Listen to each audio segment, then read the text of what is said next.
What's up, guys? Welcome to Daily Dose of Reddit. This is your host, Zach, and today's subreddit is r/PettyRevenge. Alright, this story's called, Ever Wonder Why I Mow My Lawn Whenever You're Having a Garden Party? Now, we all like the occasional garden party with noise. However, my neighbor seems to be an entertainer. That is, every weekend evening, they like to host a party, often in the garden, and have friends and several families with kids over. This family and their guests, rather than have civilized discussions, like to shout over each other, and generally whoever shouts the loudest gets to talk for a while, let alone the kids who start screaming for attention. I used to let this go at first, but after a whole summer of them being louder than my TV or stereo in my own home, I had to do something about it. So now I wait until they serve up the food and everyone gets plated up, before I crank up the lawnmower and drown them out so they can no longer hear each other and they scuttle off inside, having to carry everything in and relay the table. Sometimes they come out after I'm done and set up and continue. It just so happens that I find a bush or a tree that needs tending to with a hedge trimmer. Petty as hell, but it makes me feel better. I mean, that's good and all, but you can complain to them or something. You can speak up, maybe that'll work. Maybe not, but good revenge. Nice. This story's called, Don't Wake Everyone Up at 4 a.m. So I've been camping this weekend, and a site right behind us has a wonderful family of 4 to 6 kids, and their wonderful mother we call Methany. During the day, she's just loud and obnoxious and constantly coughing when she's not got a cigarette in her mouth. But it's camping, who cares? Quiet hours are from 9 p.m. to 7 a.m. Cool. Everyone seems to abide by it in every site around us, except Methany. She is quiet at about 10, and we are like, sweet, she's done being obnoxious, until 4 a.m. Then she just goes bonkers, yelling at one of her crotch goblins or her boyfriend. I don't know, just the loudest, get the F back in the tent, shut the F up, I told you to shut the F up, for an hour. Just her screaming and coughing and screaming more. So at 7 a.m., I made sure my kid and niece and nephew got as close to their side as they could and just start squealing while playing. Methany could be heard complaining that she is trying to sleep, but her loss. She did it again last night, so first thing at 7 a.m., the kids' chorus started. It gave her one hell of a crap-eating grin when she stomped out of her tent. She looks more miserable than normal, and I love it. Ha! Serves her right. This story's called Beach Party Revenge. For some background, I live about 20 minutes from the beach, and I'm a server at a busy, high-stress restaurant in a tourist town. After a really stressful Saturday night, getting mistreated by drunk tourists during a 12-hour shift, I decided I wanted to go sit quietly on the beach to relax and unwind. It was about 1 a.m. I do this fairly often after work, and the beach is always really quiet and peaceful. I get to the beach, it's seemingly empty, so I find my usual spot and go through my routine of opening a beer and lighting a joint. That's when I notice the ruckus down the beach a little ways from me. It's a group of drunk teenagers on vacation, about 10 of them, girls and guys. I ignore them and hope they keep their distance. They didn't. Instead, they come up and start pointing their flashlights in my face and asking if they can have a beer or hit of the joint I'm smoking. I ask them nicely to leave me alone. They say they'll leave me alone if I give them what they want and start settling in around me, like I've invited them to my private relaxation party. At this point, I'm about to lose my crap and kill each of them with my bare hands. It's been a rough night, so I gather up all my stuff and go to leave. They're heckling me the entire time I'm walking away. I get to the end of the boardwalk that goes over the dunes and notice all these obnoxious teenagers have left their shoes sitting there. So I take one shoe from each pair and toss them along the thick, thorny bushes next to my car and drive home with a big smile on my face. I wish I could have watched them come back to discover that all their left shoes were gone. I guess you really shooed them away.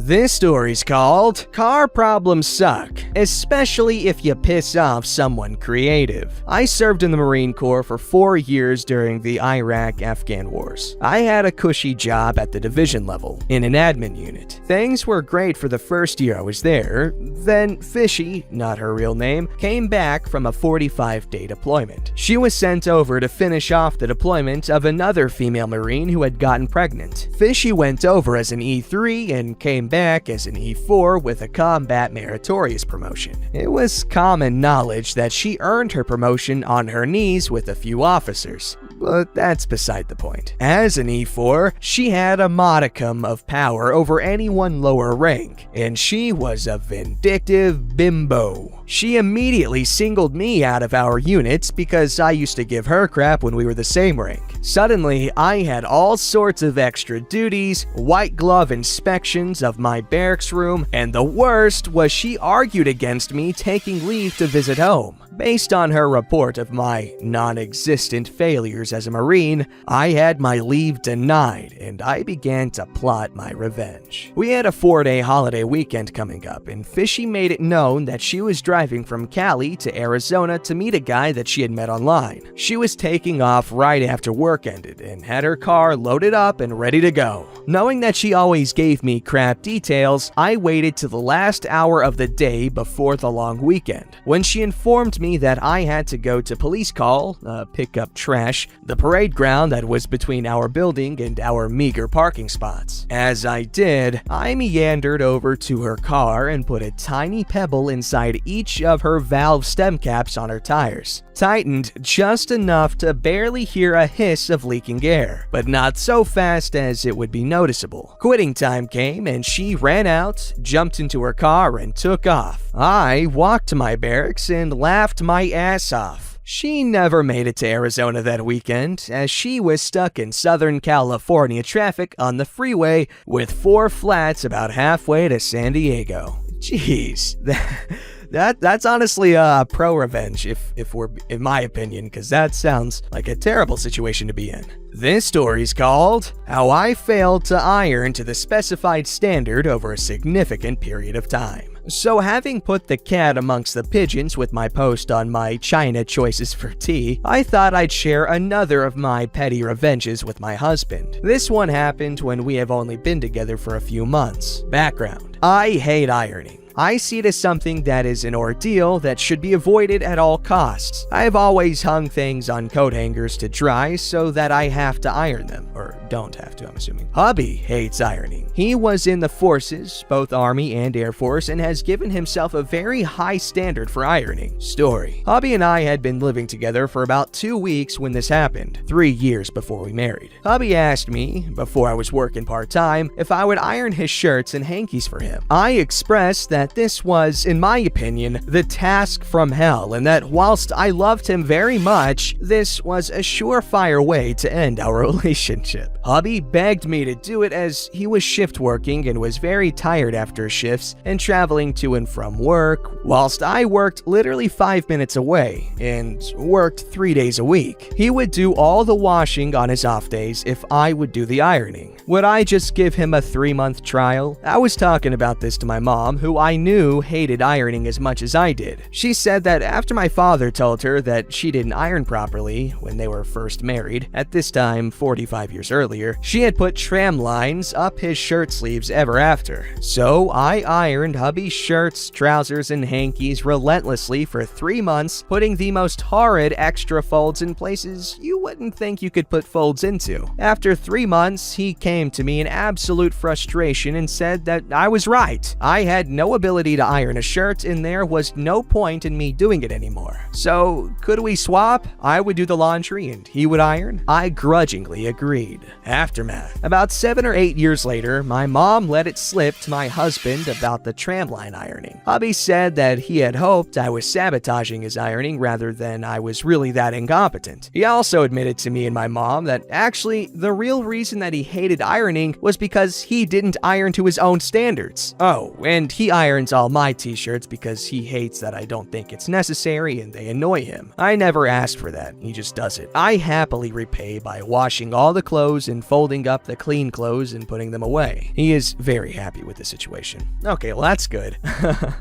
Cute story. How my dad's girlfriend destroyed some jerks at 7-Eleven. Obviously, this isn't my story, but this is the only story I have. My state is in lockdown, which is why I wasn't there with her. I was also going to refer to her as Linda for convenience sake. So Linda went to 7-Eleven with me, my brother, my dad, and herself, slushies naturally. This means that she has quite a few to fill. She walks on in and starts filling up the slushies. That's when it happens. They appear. The gang of entitled kids and their mother. They start muttering, "What's taking so long? Why do you need that many?" Stuff like that. Linda turns around and politely says, "I'm just getting these for my family. I'll be done soon." They continue muttering and rolling their eyes while their mother does nothing about it. Cue the revenge. Yours truly had asked for a mix of raspberry and Coke while everyone else just wanted raspberry. Now, Linda had heard these jerks asking their mother for Coke slushies. Linda decided to be very generous with my slushie, and now there was no Coke left. Oh no! Linda drove home and told us this story while I enjoyed my very tasty slushie. I would also like to add that in my state, only one person from each family should be at the shop, so they were breaking quarantine as well. Hopefully this will teach them a well-deserved lesson.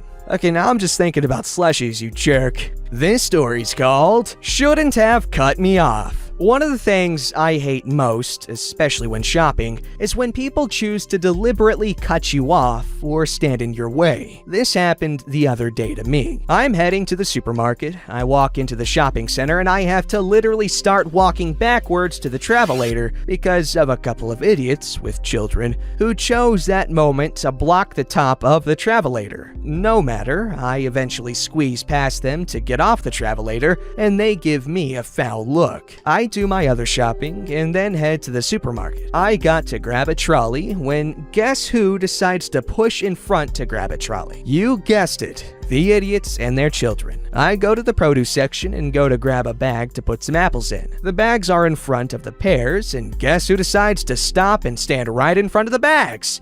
You guessed it, the idiots and their children. I say excuse me several times and they just look at me with disdain. So now for the revenge. By this point I was getting really annoyed, wondering whether it was a coincidence each time or whether they were deliberately targeting me. Then I heard them in the next aisle. Husband says to wife, "Before we forget, we better grab X product. It's the only store in the city that has any stock left." Now I knew what this product was, used it a few times in the past, and knew that the manufacturer had stopped making it. I was already in the correct aisle, so I hurried down and grabbed everything that was on the shelf, about 8 packets. I asked a staff member in the aisle whether they had any more out the back, which they did, and got all of that as well. I then headed towards the registers, I was just about done, and happened to pass the idiots and their children just after they were told they had sold out. The grin I had on my face as I passed them.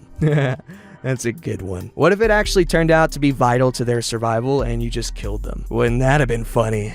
Petty revenge for the win, am I right, guys? This story's called How I Get Petty Revenge on My Husband. Background. I love my husband and he loves me, but every so often we get on each other's nerves, and more so being stuck with each other through lockdown. Now, I'm a fan of Agatha Christie and love her use of poisons in her books. Story. I love to cook, so I cook and he is in charge of clearing up and loading and unloading the dishwasher. When we have one of our petty arguments, I get my very petty revenge by carefully choosing one of my plates that has a toxic plant on it and serving his dinner on it. I personally enjoy using the foxglove plate, which he now considers to be his plate as I've used it so much. Edited to add in plate for clarity and to point out that I'm British, so passive-aggressive revenge is hardwired into my genes. Update edit. Well, whilst it seems that we have managed to share a number of passive-aggressive ways to get our own back on our partners, there have been a couple of people who think my behavior behavior shows toxic tendencies. Not sure what they would think of the comment my husband made to a letting agent when she asked why we were moving from a flat to a house. Well, I need a gun in case I need to bury a body. Actually, I have discussed my plate choices with my therapist, and she thought it was very funny. If I get angry, doing something really